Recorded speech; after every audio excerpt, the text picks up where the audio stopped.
Oke, nah kalau bicara soal duka, bener nggak sih dok, yang paling berat itu adalah kehilangan pasangan hidup? Tergantung umurnya. Ini menarik ya. Kita akan merasa paling sakit, paling kehilangan ketika kita kehilangan yang paling dekat dengan kita. Oke, halo teman-teman. Hari-hari yang kita lewati dalam hidup itu nggak selamanya baik, dan hari buruk itu nggak ada di kalender. Termasuk apa yang kita punya di dunia ini kan juga milik Tuhan juga. Jadi kapanpun Tuhan mau ambil, bisa aja diambil. Bukan cuman materi, bukan cuman kekayaan, tapi juga kehilangan sesuatu yang setiap hari mungkin kita lihat. Sosok ya, kadang orang tua, mungkin pasangan, terus atau mungkin juga sesimpel kayak hewan peliharaan kita, itu juga pasti kapanpun Tuhan mau ambil tuh bisa diambil, dan pasti kita punya rasa kehilangan, kedukaan yang luar biasa. Hari ini kita akan deep conversation dengan Dr. Andreas, spesialis kejiwaan yang sudah warawiri di Instagram. Selamat siang dokter. Selamat siang Grite. Terima kasih sudah mengundang. Senang sekali bisa datang kemari. Aku yang terima kasih. Suaranya udah mirip-mirip ya sama yang disukain. Saya suka Doraemon. Iya. Oke, sesuka itu kah sama Doraemon? Dari kecil. Kenapa coba? Waktu kecil itu kan kita belum banyak hiburan ya. Hiburan kita kan cuma kalau dulu tuh hari Minggu nonton Doraemon di TV, komiknya Doraemon. Jadi akhirnya bacanya ngulang-ngulang tuh Doraemon terus. Tapi kan banyak yang lain, ada Shinchan, ada yang lain. Kenapa Doraemon? Kebetulan punyanya Doraemon gitu. Jadi akhirnya ngulang-ngulang terus kan Doraemon. Ternyata belajar baca dari situ, belajar ngegambar juga dari situ gitu. Oke, wow. Dan itu bisa sampai sekarang ya, sampai gede tuh tetap suka Doraemon ya? Betul sekali. Ya untungnya nggak ada larangan kan ya. Umur tertentu udah nggak boleh lagi suka sama Doraemon. Iya, hebat juga bisa sampai gede sukanya Doraemon. Oke, dokter, hari ini kita akan ngomongin tentang mungkin sedikit banyak kedukaan yang mungkin semua orang bisa terjadi sama semua orang gitu. Sekarang praktek di mana? Aku praktek di ada klinik di daerah Kelapa Gading di Rumah Sakit Gading Pluit, nama kliniknya Smart Man Center. Oke. Nah, kebetulan sehari-hari itu kan kalau misalnya orang ngobrol tentang psikiater ya, kan kepikiran nih, maaf nih, psikiater nanganin orang gila gitu ya. Sebenarnya benar juga, tetapi penanganan itu sangat luas. Semua masalah di pikiran, perasaan, perilaku itu bisa ditangani oleh psikiater. Kebetulan aku menanganinya memang remaja dan dewasa muda tentang masalah yang dekatlah dengan kita sehari-hari, tentang misalnya overthinking, masalah relasi dengan teman, kerja, dan lain-lainnya. Oke, dewasa muda tuh umur berapa ya maksimal? Sebenarnya ya nggak jauh-jauh dari kita lah, kita kan Berapa? Mungkin 20-an sampai 40 ya, kira-kira itu yang banyaknya. 20 sampai 40. Masih termasuk dewasa muda berarti? Sebenarnya kalau dewasa muda 20-an, mungkin 20 awal gitu ya. Kalau ada dewasa kan 30 ke atas gitu. Oke. Nah, tapi kan dokter nih buat buku juga lah ya? Iya. Masih suka menulis juga? Emang suka menulis. Jadi lebih suka praktek atau suka menulis? Waduh, susah ya. Sebenarnya berbeda, masing-masing bobotnya itu berbeda. Ketika praktek itu enaknya adalah karena bisa ketemu kan heart to heart dengan seseorang, terus kita bisa belajar banyak dari situ. Ketika sesi konsultasi itu bukan cuma pasien atau klien belajar dari terapisnya, dari dokternya, tapi juga sebaliknya, saya pun banyak belajar dari pasien-pasien saya. Jadi untuk keilmuan, untuk pengalaman tuh bagus di situ. Cuma kan keterbatasannya kalau misalnya praktik itu one on one dan waktunya itu kan terbatas. Jadi dengan menulis saya bisa untuk membantu orang-orang dalam skala lebih besar lagi, buat yang mungkin belum sempat ke terapis ya, atau belum sempat ada biaya untuk untuk dialokasikan ke situ, mereka dengan buku, dengan membaca bisa untuk belajar dan bisa mengembangkan diri dari situ. Oke, bagus banget ya. Dan ini ada buku yang terbaru, ini seorang wanita yang ingin menjadi pohon semangka di kehidupan berikutnya. Yang sebelumnya ini juga bestseller, seorang pria yang melalui duka dengan mencuci piring. Wow, ini bestseller, mega bestseller ngomong-ngomong ya. Dan ini yang aku tahu ini tentang dokter sendiri. Betul. Jadi pengalaman bagaimana seorang psikiater saya melalui duka ketika ada nih teori-teori tentang kedukaan, gitu kan, tentang namanya 5 stages of grief, misalnya gitu kan ya, atau tentang duka itu berapa lama, yang ternyata begitu menjalaninya kok nggak nyambung gitu semuanya. Apa ini teorinya nggak masuk semuanya. Ternyata lebih mudah di teori dibandingkan menjalankan langsung. Iya, jadi begitu dokter ngomong sama pasien, akhirnya memang jadi jauh lebih bisa berempati. Karena selama ini kan masalahnya adalah, aku melihat gini, banyak dokter yang kita memiliki keilmuannya, tetapi nggak banyak yang sempat merasakan menjadi seorang pasien itu bagaimana. Dan dulu pun juga tentang kedukaan, tentang kehilangan dari dulu tuh sudah tahu kan, kita belajar di pendidikan. Tapi memang ketika mengalami sendiri itu berasa berbeda sekali. Jadi akhirnya bisa jadi nggak terlalu ngejudge, nggak terlalu langsung kamu harusnya sudah bisa move on nih. Karena ketika mengalami ternyata nggak semudah itu. Waktu itu dokter kehilangan orang tua ya? Saya kehilangan orang tua, ya teman yang dekat, yang seumuran, teman main sehari-hari ada. Dan yang terakhir akhirnya memutuskan, udahlah gue tulis aja lah gitu. Kehilangan anak. Wah. Oke dok, aku pengen tahu sebelumnya itu jangka waktunya berapa lama dok kehilangan 3 orang terbaik itu dok? Oke, dalam waktu yang kalau dibilang dekat, lumayan dekat sih ya. Karena kehilangan ayah itu waktu 2018. Yang membuat waktu itu jadi ini sangat-sangat terpukul adalah karena kejadian yang cukup mendadak. Dan itu 3 bulan sebelum aku wisuda spesialis. Jadi udah membayangkan nih bahwa wisuda itu pengen ada papa mama di situ kan untuk bisa melihat, ternyata tidak begitu. Dan waktu itu yang cukup memukul juga adalah karena kebetulan waktu itu departemen psikiatri, departemenku yang jadi panitianya untuk melaksanakan lepas sambut wisuda itu. Jadi kita memang setiap tahun tuh berbeda-beda. Kebetulan tahun itu adalah departemenku. Dan karena mahasiswanya nggak banyak ya yang dari psikiatri itu, kebetulan aku yang ditunjuk untuk kayak pidato. Jadi udah nyiapin tuh pidato, udah ada skripnya gimana untuk membanggakan papa mama. Itulah ketika terjadi bahwa papa meninggal, akhirnya pidato itu di-scrap, nulis lagi yang lainnya. Begitu. Lalu saya lupa, kita 2020 mungkin itu atau 2021. Itu adalah kehilangan teman, itu masa-masa Covid. Seorang teman yang kami biasa main setiap hari, berasa aneh aja gitu, ada teman yang kita biasa lihat setiap hari, terus tiba-tiba dengar kabar bahwa ada penyakit, dan itu bukan COVID, ada autoimun, dan dengar kabar bahwa udah sih ini udah nggak ada. Itu benar-benar berasanya tuh terhantam banget, karena berbeda ya dengan kematian atau kehilangan orang yang sudah berumur. Betul. Kehilangan teman yang seusia kita itu hits different. Ini mengatakan, ya kan berasa bahwa ini kita bisa loh kena seperti gini. Nah lalu 2021 Desember itu saya kehilangan anak, namanya Hiro, dan ya terkejut juga bisa dibilang, nggak terkejut juga sih, karena memang ketika lahir sudah dengan kondisi khusus, dengan rare disease. Jadi waktu lahir juga tim dokternya sudah mengatakan ini kayaknya memang nggak akan bisa, sangat-sangat lama sekali. Dan waktu itu kami jadi belajar bahwa gimana merayakan setiap hari bersama dengan dia, dan akhirnya memang pada hari itu Desember itu kami perlu rela untuk melepaskan. Oke, jadi gitu. Kalau anak bisa dibilang expected ya? Cukup expected, jadi kita sudah tahu bahwa ya ini akan pergi. Tapi kalau dipikir-pikir, bukankah emang semua kematian itu expected ya? Betul, ya? Tapi kayak yang tadi dokter bilang, saya setuju banget bahwa beda ya kalau orang tuh meninggal udah berumur, kita tuh ngerasa oke gitu. Betul. Lebih ikhlas gitu. Yes. Kalau tiba-tiba mungkin yang masih muda seumur saya, atau saya juga beberapa tahun lalu kehilangan sepupu saya yang umurnya di bawah saya, itu juga sangat, sampai sekarang pun kalau ngomongin masih nyesek juga gitu. Kayak harusnya masih bisa lebih panjang lagi hidupnya, tapi ternyata hidupnya segitu aja gitu. Memang beda jauh sekali sih.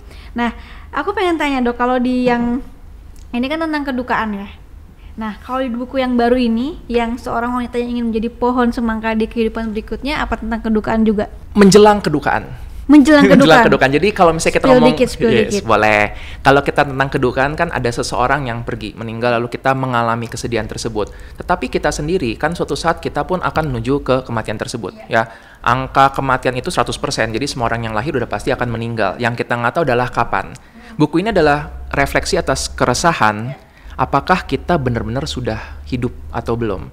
Ketika nanti di akhir dari masa hidup kita, mungkin kita berusia 70 atau 80 atau 90 tahun, kalau kita melihat hidup kita ke belakang, bisa nggak sih kita untuk bilang bahwa aku bangga dengan hidup yang kujalankan? Atau kita bakal menyesal banyak, aduh harusnya dulu aku gini, harusnya waktu itu berani aja tuh untuk kerja di luar negeri. Harusnya aku berani untuk mulai bikin konten gitu, dan lain-lainnya. Oke, jadi ini POV dari siapa nih dok?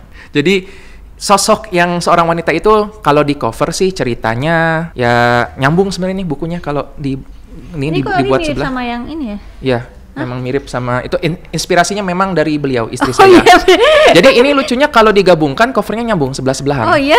Jadi kalau kita letakkan begini. Oh nice. Gitu. Mau dibuat suatu, ini memang bersambung ceritanya. Okay. Nah, tapi kalau ceritanya ini bukan tentang sudut pandang dari ibunya Hiro, melainkan ini adalah semacam ada pasien semi fiksi, jadi dibilang ada ya nggak ada, dibilang nggak ada kok ada gitu. Jadi gabungan beberapa pasien yang saya temui sehari-hari, kan mereka datang dengan cerita, dengan kekecewaannya masing-masing, dengan penyesalannya.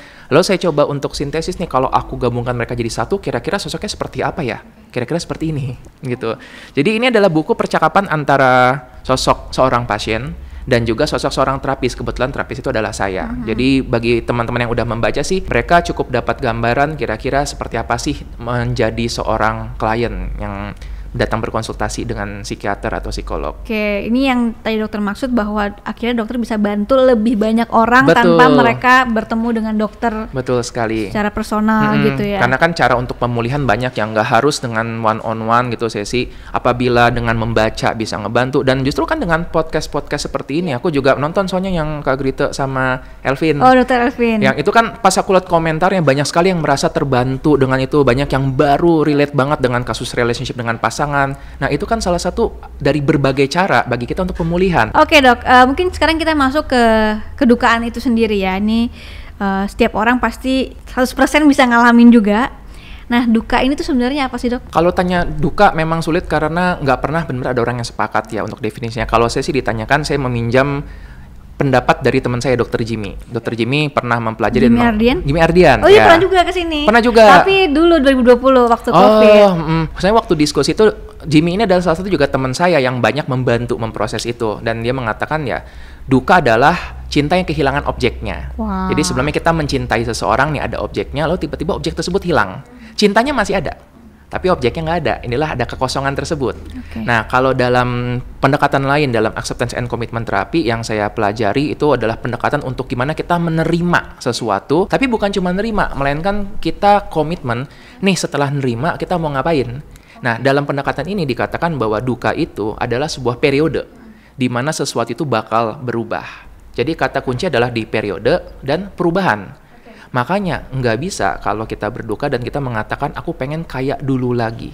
Aku pengen dia masih ada di sini. Aku pengen masih mendengarkan suara dia. Karena perubahan itu sendiri adalah yang menyakitkan bagi kita. Nah, dalam memproses itu berarti kan yang kita lakukan bukan sekadar mengganti objeknya atau bukan sekadar melaluinya, tapi gimana untuk memproses perasaan nggak nyaman itu. Oke, nah kalau bicara soal duka, bener nggak sih dok, yang paling berat itu adalah kehilangan pasangan hidup? Tergantung umurnya. Ini menarik ya. Jadi kita akan merasa paling sakit, paling kehilangan ketika kita kehilangan yang paling dekat dengan kita. Anggaplah nih ada orang kehilangan pasangannya, tapi memang selama ini mungkin nggak terlalu akrab, banyak berantem. Bisa jadi ketika kehilangan pasangannya dia nggak merasakan apa-apa. Nah, dan setiap kelompok usia ya mungkin akan memiliki fokusnya yang berbeda-beda. Contoh, seorang anak. Anak itu kan hidupnya di keluarga. Jadi bagi mereka kehilangan orang tua itu adalah yang paling menyakitkan. Oke. Ya, lalu ketika dia memasuki di usia-usia ketika misalnya seperti saya, paling banyak spend waktu ya dengan pasangan, dengan anak. Apabila kehilangan anak itu yang paling menyakitkan. Lalu ketika dia sudah lansia, memang betul ketika lansia kan ini anak-anaknya mungkin mulai meninggalkan rumah. Dia spend waktu sebagian besar dengan pasangannya. Ketika salah seorang dari pasangan ini yang udah lansia meninggal, memang angka kemungkinan untuk meninggal pada yang survive itu sangat besar. Bisa sampai 2 kali lipat dibandingkan orang-orang yang pasangannya masih ada. Itu ada dibilangnya widowhood effect. Jadi makanya kita sangat berhati-hati apabila ada lansia yang salah seorang itu meninggal, dalam waktu beberapa bulan pertama sangat mudah bagi yang ditinggalkan ini untuk sakit atau menyusul meninggal. Oke, tapi itu kan berarti ya kita kalau misalkan bicara tentang iman itu kan sebenarnya udah diatur sama Tuhan gitu ya. Tapi berarti ada penelitian juga yang menyatakan seperti itu dok? Betul sekali.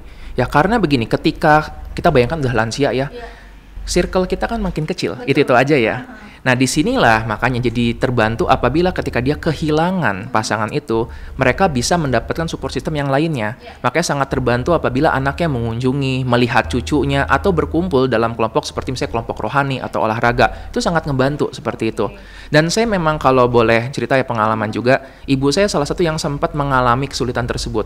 Karena kan ibu saya selama ini ya cuma tahu dunia itu adalah ayah dan saya gitu kan. Terus kakak saya sama saya sudah lulus. Nah, lalu suaminya meninggal. Saat itu dia merasakan kehilangan sekali karena yang dia tahu selama ini ya ketika jalan-jalan, ketika pergi itu bergantung kepada suami, kepada ayah saya.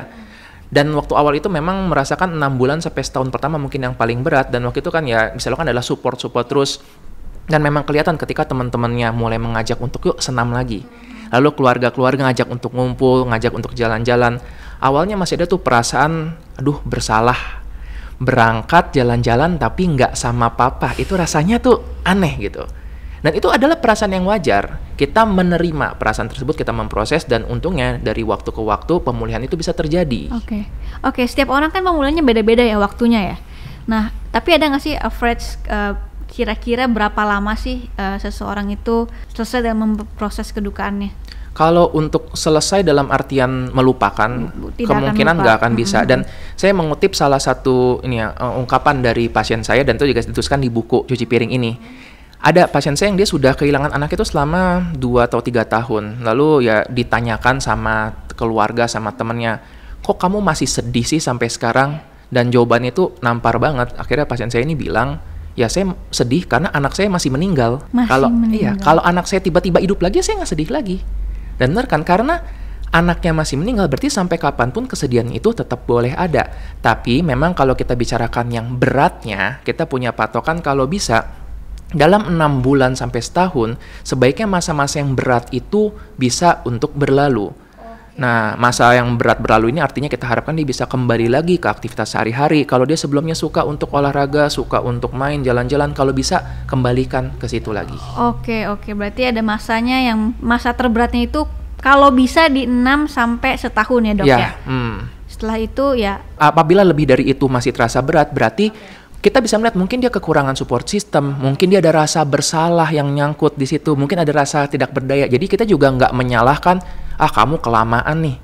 Justru tugas kita adalah untuk menggapai itu kan, untuk reach out dan mencoba mencari tahu kenapa setahun ini bagi orang yang lain bisa berlalu dengan baik, yang ini enggak. Kebanyakan tadi rasa bersalah, mungkin penyesalan-penyesalan yang belum sempat apa. Banyak banget seperti itu. Oke, tapi seharusnya ketika mungkin nih juga pelajaran juga buat teman-teman di rumah yang nonton ya. Seharusnya kalau dia dalam keadaan seperti itu, misalnya dia orang tuanya meninggal tapi dia belum sempat A, B, C, D, E. Nah, itu apa yang harus diafirmasi ke diri sendiri tentang penyesalan itu? Yang paling besar sih bukan salahmu. Karena banyak banget ya orang-orang yang ketika ditinggalkan oleh anak, oleh keluarganya, rasa bersalah itu tuh kuat banget. Dia langsung berpikir bahwa harusnya dulu ada satu hal yang bisa saya lakukan untuk membatalkan kepergian ini.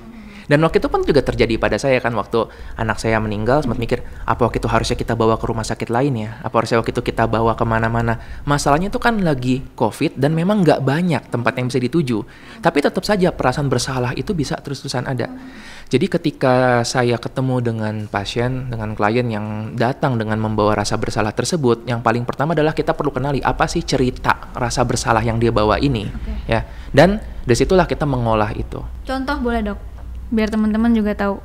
Paling banyak sih diajak untuk menyelesaikan, pertama kalau misalnya dia merasa bersalah karena kayak tadi, aku harusnya membawa orang tuaku ke mana. Kita akan bilang ya kan kita tidak tahu. Seandainya waktu itu dia tetap membawa, anggaplah nih, harusnya saya bawa orang tua saya ke Singapura. Seandainya dibawa ke Singapura dan tetap meninggal juga, tetap bersalah, cuma beda aja. Harusnya saya waktu itu nggak bawa ke luar negeri, harusnya di Indonesia aja biar bisa ngumpul sama keluarganya.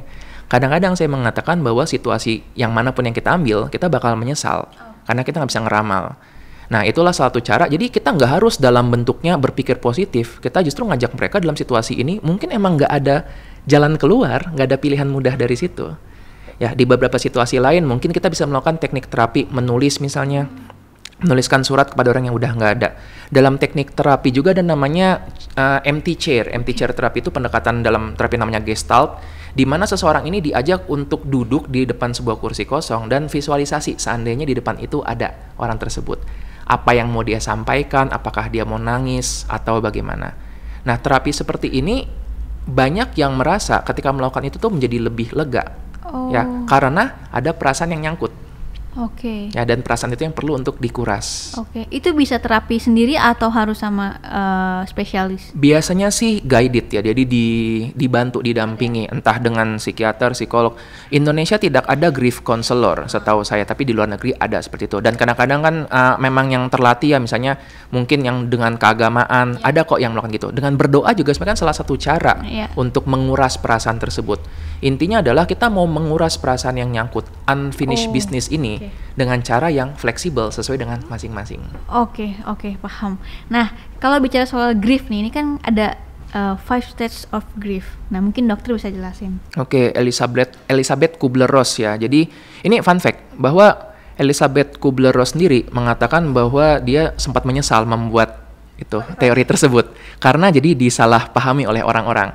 Aslinya waktu Elizabeth Kubler-Ross mengeluarkan ya atau membuat teori tersebut On Death and Dying, dalam bukunya itu yang On Death and Dying, sebenarnya itu adalah untuk menerima kabar buruk tentang diri sendiri.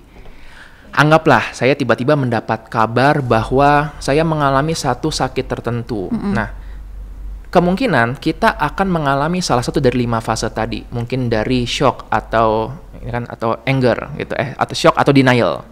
Baru habis itu kita masuk ke anger, marah, nyalahin siapa-siapa, ini gara-gara si ini. Lalu bargaining, jangan-jangan saya bisa begini, jangan-jangan harusnya saya begini. Lalu depression, ya, merasa nggak berdaya. Baru terakhir acceptance.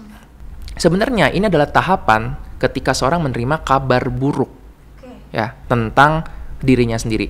Tapi akhirnya bisa ditarik lagi, oh ketika orang mengalami duka, kan kabar buruk juga ya. Jadinya ternyata teori ini nyampe-nyampe juga nih, mirip-mirip. Tapi jadi kesalahan nih, orang menganggap ini proses linear. Yang kalau saya lagi marah, berarti besok bargaining nih, besok jangan-jangan harusnya saya begini, harus gini gitu. Dan jadi rumus. Betul, dan gawat kan, banyak yang rasa, dok kok saya depression terus ya, nggak sampai ke acceptance. Padahal Elizabeth Kubler-Ross sendiri mengatakan bahwa daripada menganggap ini kayak proses linear, anggaplah ini kayak suatu pohon yang dia tuh daunnya rontok banyak, dan tiap daun itu tuh nyampur. Pas kita ngangkat, ini daun denial, yang ini daunnya acceptance. Makanya ada orang yang mungkin seminggu pertama langsung tuh accept, tapi minggu depannya kayaknya nih salah dokternya deh gitu kan. Jadi anger gitu. Bukannya mundur ya, tapi memang itu menandakan bahwa ada berbagai fase dalam kedukaan. Bisa kebolak-balik juga. Sangat mungkin. Jadi jangan sampai kita terpaku. Lebih baik kita melihatnya bahwa ada banyak wajah kedukaan. Mulai dari yang denial, yang shock, marah, nuduh orang-orang gitu, sampai tadi depres, yang merasa nggak berdaya, lebih baik aku nyusul aja, sampai kita menerima. Dan itu pun fasenya terus fleksibel. Betul. Ada juga kan yang dari awal langsung depression kan? Banyak juga, gitu kan? Bukan itu justru yang normal ya? Kalau pikir-pikir ya? Ikut aja, saya mau ikut aja gitu kan ya? Oke, maksudnya tenang dulu, baru dia mulai. Iya, aku paham. Jadi sebenarnya bisa kebalik-balik juga, bukan berarti harus awalnya itu dulu gitu ya. Oke, ini juga menarik juga ya dok ya. Aku juga sempat lihat nih di Instagramnya dokter, mungkin bisa jelaskan juga di sini. Kalau misalkan mungkin teman kita atau siapa sedang mengalami kedukaan, itu tuh seharusnya apa sih yang kita bicarakan sama dia? Ini pertanyaan yang sulit banget ya, karena kita nggak tahu dia maunya dengerin apa. Soalnya ini juga yang sering menjadi miskom, salah pahaman. Sering kali nih ada pasien-pasien atau klien saya yang cerita ketika dia lagi berduka, terus ada orang datang dengan baik hati mengatakan, ya yang sabar ya, nanti biar dia jalannya lancar di sana, diterima. Kalau kamu nangis nanti dia jadi berat jalannya. Ada juga yang bilang, ya kamu harus berdoa, kamu harusnya bersyukur dengan anak yang masih ada. Maksud mereka memang baik, tetapi ternyata bukan itu yang dia butuh dengarkan pada saat itu. Nah, kita bisa lihat nih masing-masing kenapa seseorang bisa bicara yang seolah near empati seperti itu ya. Di sisi lain kita sebenarnya butuh dengar apa sih? Nah, pertama dari orang yang mengatakan, saya selalu mengatakan apabila ada orang yang menyarankan kepada kamu atau memberikan pendapat yang menurutmu ini nggak enak nih pendapatnya, dia nggak menyerang, dia nggak ngajarin, dia cuma mengatakan kalau aku di posisi kamu, ini yang mau ku dengar. Jadi orang-orang yang mungkin dia bilang kamu harusnya bersyukur, ya dia hanya mengatakan kalau aku di posisi kamu, aku pengen mendengarkan orang-orang mengingatkanku untuk bersyukur. Aku pengen orang-orang ingetin aku untuk ibadah, untuk sholat, dan itu nggak salah, ya. Cuma ketika itu jadi seolah-olah dipaksakan menjadi cara orang lain, barulah itu menjadi masalah. Nah, kita pun juga merefleksikan ketika kita lagi mengalami sedih, duka, apa sih yang mau untuk kita dengar. Ada beberapa orang yang mau membicarakan itu, ada beberapa yang udah nggak usah diomongin deh, gue nggak mau ngomongin itu. Ini yang jadi sulitnya karena teman kita ini yang lagi berduka, dia butuhnya apa ya? Maka cara terbaik adalah jangan tebak-tebak, tapi kita tanyakan, what can I do to make you feel better? Saya bisa apa? Oke, kalau nggak dijawab juga? Kalau dia bilang nggak tahu, kita bilang, it's okay, nggak apa-apa. Kalau tahu, kasih tahu ya. Jadi kita kasih tahu bahwa I'm available, cuma aku nggak tahu gimana cara ngebantu kamu. From time to time juga boleh, misalnya kita check on their conditions, gimana kondisimu, ada nggak yang bisa aku bantu. Bahkan waktu itu saya ingat setelah kondisi kedukaan saya ya, setelah anak saya meninggal, kan banyak tuh ucapan-ucapan duka. Kadang yang terjadi adalah ketika membaca berbagai banyak ucapan tuh jadinya jadi flat aja gitu. Mau itu setulus apapun yang disampaikan ya, kita cuma just another day itu kan aja. Ya cuma ya, turut berduka gitu kan, udah gitu aja. Tapi ada satu waktu itu dari reply dari teman saya yang dia ini random banget, tiba-tiba ngirim saldo GoPay 100.000. Terus dia cuma bilang begini, I'm so sorry for your loss, gunakan ini untuk membeli sesuatu yang hangat untuk kamu dan istrimu. That's it. Tapi itu yang saya ingat sampai sekarang ya. Padahal gini, mungkin dalam situasi itu ada juga orang-orang yang memberikan uang, tapi saya ingat bahwa pada saat itu dia fokus ke orangnya, kepada kami. Iya. Mungkin dia memikirkan, oh mungkin nih Andrea sama istrinya kalau stres jadi mungkin gak sempat pesan makan atau apa, dan itulah yang saya ingat. Dan jadi saya merasa bahwa ketika kamu bingung harus ngapain, yang penting bersikap baik, nggak usah khotbah atau apa-apa, cukup tunjukkan bahwa aku care, aku mau ngebantu. Dalam hal ini, gue nggak tahu cara bantu lo gimana, tapi ini adalah perwakilan dari diriku, moga-moga ini bisa memberikan kamu sesuatu yang nyaman. Noted, menarik dok. Oke dok, sekarang aku mau tanya kalau misalkan kita berada dalam situasi duka, kitanya berduka gitu ya. Nah, apa sih yang harus kita, perasaan apa yang harus kita afirmasi dalam diri kita supaya kita tuh nggak terlalu lama grievingnya, atau mungkin ya apa sih tahapan-tahapannya? Ketika kita lagi berduka itu tuh perasaan banjir, semua perasaan tuh datang. Diawali paling sering itu adalah bingung di 24 jam pertama. Kita bingung banget dengan nih apa sih yang terjadi sebenarnya, beneran atau enggak sih. Baru setelah itu muncul tuh perasaan berbeda-beda. Ada yang tadi sedih, marah, dan lain-lainnya itu. Biasanya aku mengajak untuk hadapi perasaan tersebut, sit with the feelings. Duduk dengan perasaan tersebut dan jangan kabur dari situ. Kalau kita merasa terlalu tersakiti dengan perasaan tersebut, sebenarnya kabur boleh, tapi kabur sementara. Jadi kita bukan kabur, cuma mungkin distraksi. Ya, misalnya nih kalau dalam situasi begini saya tiba-tiba ada merasa mau sedih gitu, ada merasa mau nangis. Nggak bisa juga saya berlindung di balik my feelings are valid terus aku nangis di sini selama setengah jam jadi mengganggu jalannya podcast kan. Bisa jadi aku bakal distraksi dengan yuk kita ngomongin hal yang lain. Itu nggak apa-apa. Tetapi pada akhirnya kita perlu kembali berhadapan dengan perasaan tersebut dan memproses itu. Bisa dengan cara mungkin refleksi diri, dengan kita mengenali perasaan ini, perasaan itu mencoba untuk menyampaikan apa. Menulis adalah salah satu cara ya, journaling itu sangat ngebantu untuk kita memproses perasaan, dan juga ngobrol dengan orang lain, itu adalah salah satu cara yang terbaik juga untuk kita memproses perasaan. Ketika seseorang itu datang ke psikiater atau psikolog, memang biasanya diajak untuk menceritakan tentang perasaan tersebut, bukannya menghindari atau kabur dari situ. Dok, penulis ini kan katanya memang salah satu terapi ya, tapi apakah itu valid untuk semua orang atau memang hanya untuk orang-orang yang memang suka menulis?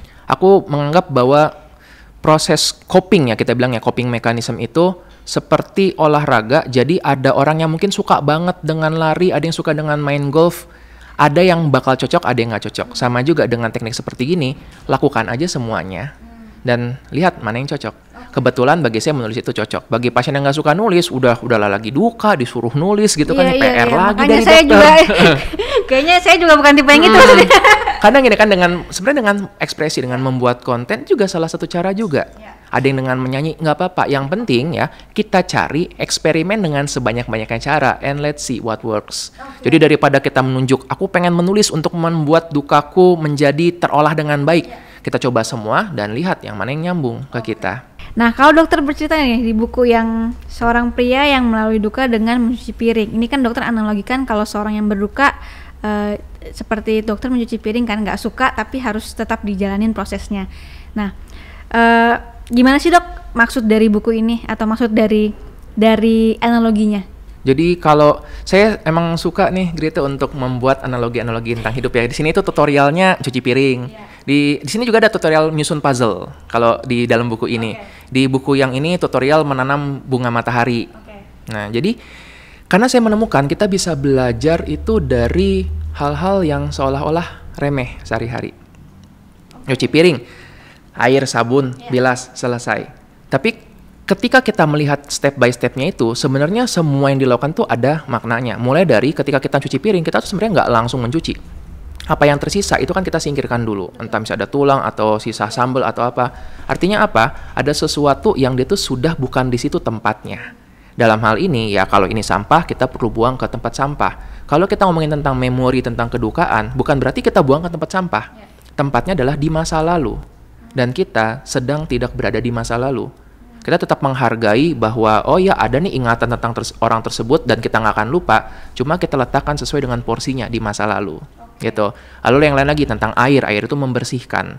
Kalau misalnya ada noda yang sangat nempel, kita gosok gimana pun nggak akan bisa, ternyata menggunakan sabun kita biarkan dulu. Disinilah yang jadi suatu anggapan waktu memang bisa untuk menyembuhkan luka ya. Tetapi bukan cuma waktu doang, karena gini, seandainya ada suatu piring yang bekas dipakai kita taruh dibiarkan semalaman di meja dibandingkan dengan piring yang kita taruh rendam air dan sabun, itu waktu yang mereka lalui sama-sama 1 malam, tetapi waktu pagi hari kondisinya berbeda sekali ya. Yang di atas meja makin keras, sedangkan yang di air ini jadi melunak. Artinya ketika kita bilang bahwa waktu menyembuhkan luka, betul, waktu itu adalah salah satu faktor. Tapi yang bikin sembuh atau enggak sebenarnya apa yang kita lakukan dalam periode waktu tersebut. Menarik, sama ini kan kita taunya time will heal.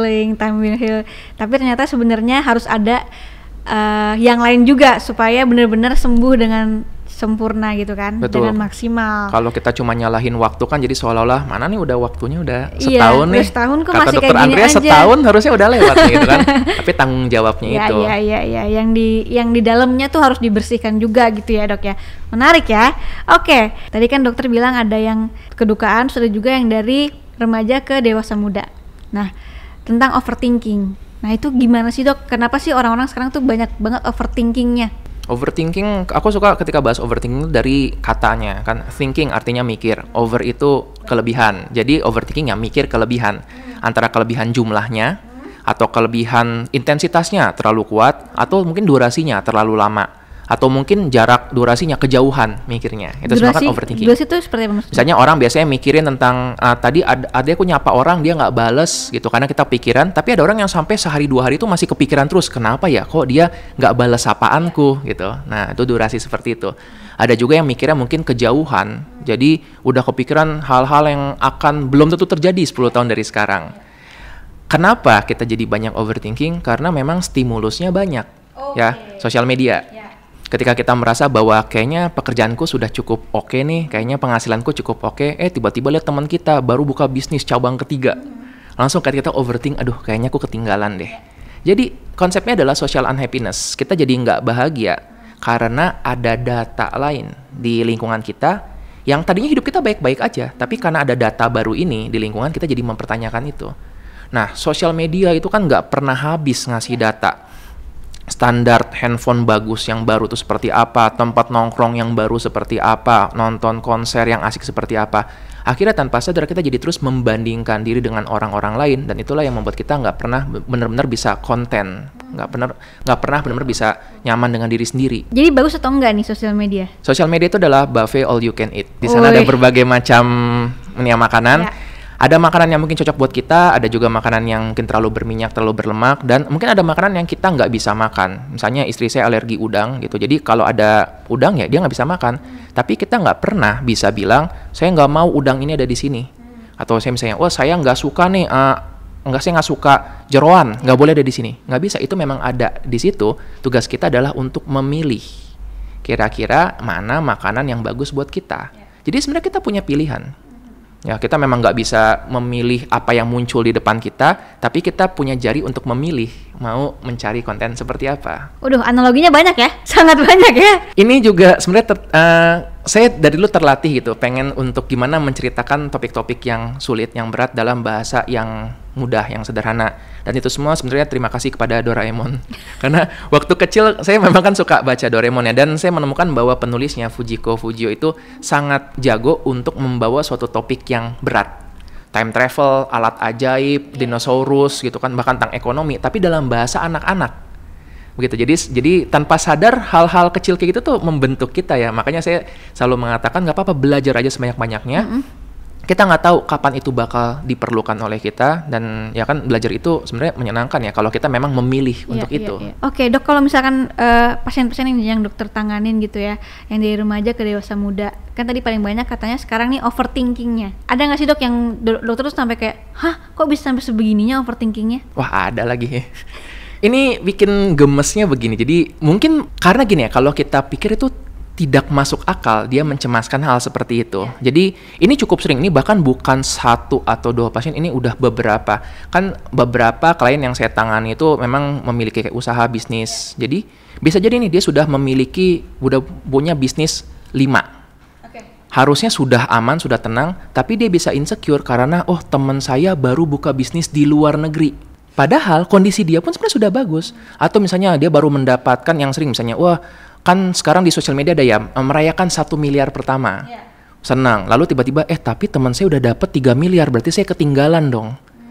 Overthinkingnya jadinya karena membandingkan dengan orang lain yang di luar dia yang jauh lebih bagus. Nah, hal seperti itu yang kita lakukan adalah untuk mengajak dia kembali lagi untuk menyadari bahwa pada saat ini sebenarnya kamu sudah bagus kok. Ya, jangan lupa bahwa posisi yang kita dapatkan saat ini, kita pun pengen itu loh bertahun-tahun yang lalu. Kenapa ketika tiba-tiba kita sudah sampai titik itu, lupa tiba-tiba kita ngerasa ini kurang. Jadi memang bersyukur itu adalah sesuatu yang seni, yang bisa untuk dilatihkan dan bisa untuk kita bermain-main di area tersebut. Itu berarti banyak yang ke dokter Andreas tuh berarti bicara soal gitu aja, Dok? Yes, dan ini juga ya, saya melihat bahwa orang tuh butuh untuk bercerita. Dan mereka tahu bahwa ketika mereka datang ke profesional kesehatan mental, psikolog atau psikiater, itu adalah tempat di mana mereka bisa bercerita tanpa dijudge. Ya, karena kan ada etika di situ. Dan saya pun walaupun menceritakan tentang pasien atau klien saya dalam buku, memang udah kesepakatan bahwa saya nggak akan menuliskan nama secara detail. Kita mengubah-ubah sedikit, supaya itu pun jadi pembelajaran juga. Begitu. Dan tadi kita sangat pengen untuk bercerita, dan ketika kita bercerita ke lingkungan, yang sering jadi adalah mungkin kita disuruh bersyukur. Kayak tadi kan, aku baru dapat 1M, temanku sudah 3M. Udah pasti orang bilang, ya ayolah lu harusnya bersyukur, atau masih mending elu lah gua, gitu kan. Tapi mereka butuh untuk bercerita itu, karena tadi kita ada perasaan yang nempel dan kita perlu untuk menguras itu. Jadi sebenarnya dia itu hanya butuh untuk didengarkan. Sebenarnya demikian. Dan tidak dijudge. Yes, justru ada anggapan gini, psikiater yang baik itu adalah, psikiater atau psikolog yang baik adalah yang nggak banyak ngomong. Ya. Karena begini, ketika kita mendengarkan cerita orang, susahnya adalah karena kita punya pikiran bahwa, lu harusnya gini nih, dengar cerita pasangannya toksik. Harusnya lu putus dari dia, tinggalin aja orang kayak gitu. Cuma kami sebagai psikiater atau psikolog, kami tidak boleh buru-buru mengatakan tersebut. Kami perlu mendengarkan dan mungkin yang memproses apa yang membuat dia tidak meninggalkan relasi tersebut walaupun dia tahu itu toksik bagi dia. Tapi boleh kasih saran seorang psikiater atau psikolog? Sangat minimal, kecuali kalau memang dia mengatakan bahwa dok ini saya beneran nggak tahu, saya bener-bener butuh saran. Tapi dalam situasi itu pun biasanya kita nggak memberikan saran yang benar-benar kayak keras banget gitu ya. Putus biasanya, aja gitu. Biasanya kita akan nih, menurut kamu gini-gini, kita bisa arahkan menurut kamu bagaimana gitu. Karena sebenarnya dia sudah tahu jawabannya, cuma mungkin takut dengan respons. Oke dok, tapi ada satu pertanyaan menarik nih aku. Jadi kan tadi dokter bilang banyak sekali orang-orang yang overthinking, sama kok kita belum sampai ke titik itu ya. Di sisi lain kita harus ngerasa kita tuh cukup. Tapi ada benua lain yang bilang kita nggak boleh gampang puas. Nah ini gimana dok? Kayak bertentangan ya seolah-olah ya. Memang sih tergantung yang jualan yang mana gitu kan ya. Kalau yang jualannya yang untuk merasa cukup, pasti diarahkan merasalah cukup dengan apa yang ada. Buat yang mungkin jualannya di area kita harus mengembangkan diri, ya itu yang nanti diarahkan adalah jangan berpuas diri. Sebenarnya kalau kita balikin ke nature-nya manusia, manusia itu punya tugas untuk tumbuh dan berkembang. Itu adalah nature-nya kita. Jadi betul juga ketika dibilang kita jangan buru-buru berpuas diri, itu betul, tetapi itu terjadinya natural dari dalam diri, bukan sesuatu yang disuruh oleh orang. Contoh gini ya, supaya gampang. Anggaplah kita belajar main piano. Kan piano itu biasanya anak kecil main Twinkle Twinkle Little Star. Nah, bayangin anak ini sudah bisa memainkan lagu tersebut, terus dia nanya ke gurunya, aku udah bisa. Terus gurunya bilang, oke, mainin lagu itu terus berulang-ulang. Udah naik level setahun, masih suruh main yang sama terus-menerus. Kira-kira berapa lama sampai akhirnya dia berhenti main piano? Karena bosen. Oke? Jadi kita sebagai manusia, kita juga ada keinginan, aku pengennya nyusahin diri sendiri. Itulah kan kenapa orang-orang yang hidup udah stabil tiba-tiba ngambil pendidikan S2. Yang tiba-tiba dia, aku pengen untuk begini gitu. Challenge diri sendiri. Karena memang nature-nya itu ada. Jadi boleh mengembangkan diri, tapi jangan muncul dari luar.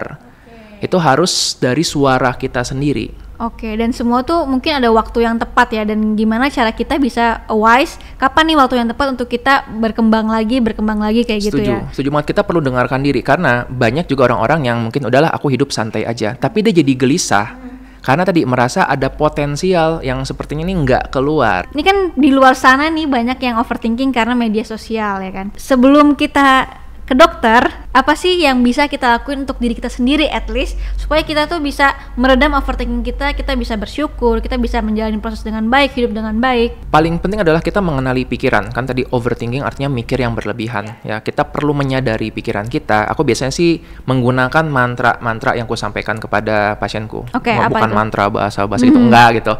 Gini aja, ada dua. Yang pertama ini sebenarnya quote dari Seneca. Seneca adalah seorang filsuf stoik yang diterjemahkannya begini, kita lebih menderita dalam pikiran dibandingkan dalam kenyataan. Jadi pikiran kita bikin skenario macam-macam yang aneh-aneh, kenyataannya sebenarnya nggak selalu seperti itu. Ketika kita menyadari hal tersebut, kita jadi nyadar juga, ya ini berarti aku lebih menderita dalam pikiran dibandingkan di kenyataan. Nah, kedua adalah sebenarnya sebagian besar yang kita khawatirkan itu belum tentu terjadi. Oke, bahkan bisa dibilang sebagian besar yang kita khawatirkan tuh nggak pernah terjadi. Cuma kalau udah kejadian, kan seolah-olah bener kan nih kejadian nih. Coba deh lihat semua kekhawatiran kita tentang, aduh nanti gimana kalau dia marah, nanti gimana kalau saya dipecat, gimana kalau ini. Sebagian besar tuh nggak terjadi. Kalaupun terjadi, sebagian besar yang terjadi itu bisa kita handle sebenarnya. Kalaupun ada yang nggak bisa kita handle, kita bisa belajar dari semuanya. Ketika kita menyadari bahwa semua itu nggak sia-sia, harapannya sih kita bisa lebih santai menjalani hidup ya. Kita bisa lebih konten tadi, lebih bisa fulfill ketika menjalani hidup. Selain overthinking gara-gara media sosial, ada nggak sih yang gara-gara mungkin trauma masa lalu? Itu salah satu juga yang banyak membuat datang ya. Kalau untuk trauma itu gampang menjelaskan adalah ini suatu luka di masa lalu yang nggak sembuh, terus bebannya dibawa-bawa sampai sekarang. Ya ibaratnya orang yang dulu kecelakaan patah kaki, udah dioperasi gitu, tapi lukanya masih ada sampai sekarang, rasa sakitnya itu. Cuma itu topik berat dan sejujurnya saya nggak terlalu ahli di situ. Dokter Jimmy tuh jago tuh untuk trauma tuh. Oke. Terus tadi aku juga kita sempat ngobrol juga yang tadi dokter sempat jelasin ada beberapa mungkin orang-orang yang menyesal dilahirkan. Boleh nggak ceritain sedikit aja, kurang lebih itu seperti apa sih dok? Ini sebenarnya berakar dari ini ya. Saya ceritanya mendengarkan klien nih, dengerin pasien, itu lucu. Jam 9 misalnya dia mengeluhkan, dok saya stres sama anak saya gitu. Jam 10 mengeluhkan, dok saya berusaha punya anak tapi nggak bisa-bisa. Jam 11 datang, aduh saya stres sama kerjaan saya, bos saya nyebelin. Jam 12 datang cerita, dok gimana ya saya nggak dapat kerjaan nih. Lihat deh, itu semua sebenarnya satu sama lain tuh menceritakan apa yang mereka inginkan. Yang nggak punya anak pengen nggak stres karena anak, tapi yang nggak punya anak pengen anak. Gitu kan, dan seterusnya. Di sini saya melihat bahwa kayaknya manusia memang punya kecenderungan untuk terus menyesali tentang hidupnya ya. Jadi itu topik yang kalau kita nggak menyelesaikan, bisa jadi kita menyelesaikan hidup kita nih, kita menjalani hidup kita dan mempertanyakan terus, aku salah nih dilahirkan. Ada satu buku itu tulis rekan saya, Nagote Jena, judulnya itu Aku yang sudah lama hilang. Jadi ini mempoint out tentang kita manusia yang ada titik tertentu dalam hidup kita merasa kayaknya aku udah kehilangan diriku deh. Ya, kita udah kehilangan. Ini aku ngapain sih hidup sebenarnya? Mempertanyakan itu. Thank you banget udah hadir dan juga sudah memberikan banyak sekali ilmu-ilmu yang bisa kita terapin mungkin di rumah ya. Sebelum mungkin akhirnya ke profesional, pasti kita kan secara diri sendiri aku yakin masih bisa coba untuk terapin yang tadi dokter udah kasih. Tapi kalau misalkan memang udah nggak kuat atau udah nggak bisa, udah mentok, nggak ada masalah kalau kalian tuh datang ke profesional, ke psikolog atau psikiater, nggak dijudge kan bisa dipastikan tidak dijudge kalau psikiater atau psikolognya mengikuti kode etik yang baik dan benar. Nggak berani untuk pastikan nggak bakal dijudge oleh semuanya, kan selalu ada orang-orang yang di luar dari kurva normal ya. Tapi moga-moga selama ini sih ketika saya menyarankan kepada orang-orang untuk nggak apa-apa ketemu dulu aja, saya selalu bilang begini, kadang orang overthinking juga nih, aduh milih psikiater, psikolog yang mana ya, banyak banget nih. Gampangnya adalah yang penting bergerak dulu aja. Kalau kamu merasa dirimu butuh pertolongan, gak usah nyari yang terbaik dulu, yang penting cari dulu aja. Ya ibaratnya kita lagi lapar banget, kalau kita nyari di mana ya restoran terbaik untuk saya makan, kita keburu mati kelaparan. Yang penting saat itu makan dulu saja, setelah kita mulai agak kenyang dan kita ada waktu, baru kita memproses mau lanjut di situ atau mungkin perlu untuk berganti. Oke, thank you banget dokter. Dokter sehat selalu banyak Terima membantu kasih. orang banyak. Ya. Bukunya Aris Manis sampai Terima bervolume-volume nantinya mega bestseller lagi. Pokoknya Tuhan selalu memberkati dokter. Terima kasih ya. Semoga bermanfaat apa yang kita bicarakan hari ini. Amin.